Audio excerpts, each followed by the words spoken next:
to see you both. Thank you very much. And that brings us to Waitai, Coastal-Burwood-Linwood.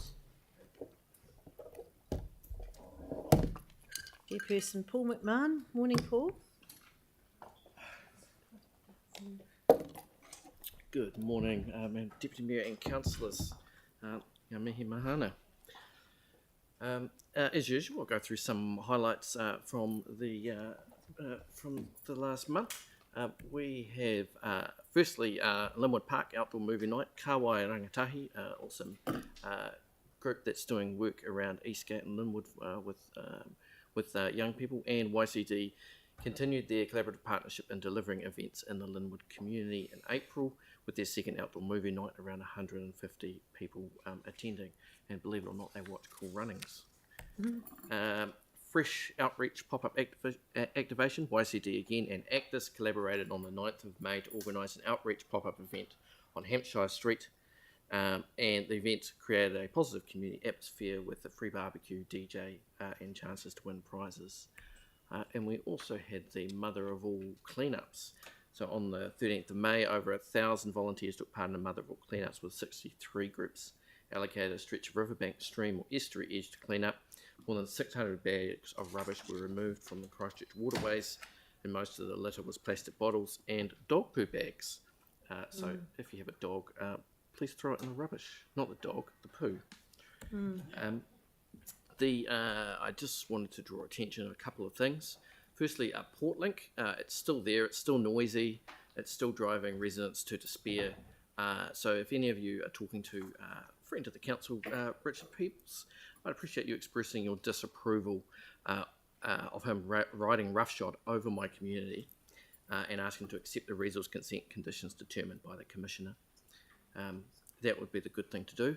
I was going to briefly mention St John Street, Bromley, but I've had a preliminary conversation with staff, which is looking promising. But short version is it runs between Linwood Ave and Maces Road. It has a heavy traffic restriction that's not being adhered to. It needs some traffic calming. Linwood Ave to Maces Road, no, Bromley, St John Street, Bromley, not St John Street, Woolston. Yeah, so it just needs some more intervention. And finally, I just wanted to talk about an item on your agenda, the local alcohol policy. So as you may be aware, I've been advocating for a local alcohol policy for some time, and it was the subject of a chairperson's report at my first meeting, which the council supported. And I've been to a lot of licence hearings, and the district licensing committee chairperson says almost every time now that we need an LAP. Even the applicants usually agree that we need an LAP. The police, the medical officer of health, and the licensing inspectors all say we need an LAP. I agree with the hospitality industry that the safest place to consume alcohol is at a well-run on-licence, and that the focus should be on off-licences, bottle stores and supermarkets. But very few bottle stores are independent, just by the way, and franchises are a big part of the problem. Hospitality has everything to gain from a good LAP. We need a good LAP. However, I want to make it really clear how important it is that you as a whole council focus on ensuring a good process. The only pathway for appeal is to the High Court on judicial review. So as long as you play this with a straight bat, then any appeal will be easily dismissed. So I support the staff recommendation, and I think you should support it too, unchanged. While you as a council or as individuals may have preferences for an outcome, expressing your preference in a resolution potentially opens you up to judicial review. We are dealing with a very litigious industry. The focus should be on ensuring there is robust pre-consultation and formal consultation. A good LAP will combine community preference with evidence-based policies on reducing harm. That the law has changed, and the Supreme Court decision has made it a lot easier, but you still need to play it with a really straight bat. So happy to take any questions. I think we should play everything with a really straight bat, actually, Paul. And I think we do try our best. And that's really good advice because we've got the item on our agenda today. Take some questions. Kelly Barber. Thanks, Paul. Totally agree with you in terms of off-licence concerns.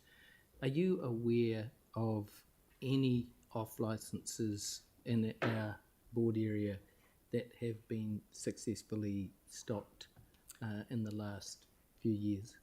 The last 3 years, there have been So there were a bunch of licenses cancelled because the owner was exploiting their staff and also selling cheap singles. But there are no, in the last 3 years, the only new applications have been ones that have been refused have been ones trying to replace those ones that were being shut down, as far as I can recall. It's very, very difficult to shut down a bottle store, even if it is bad. And if you want an example of that, Yankee Bourbon should have been shut down in 2018, in my view. It was the worst operator in the city, as far as my opinion, and it still wasn't shut down. It's still operating. And so are you confident that if we get this right, the community will have a much greater input in being able to stop these off-licence?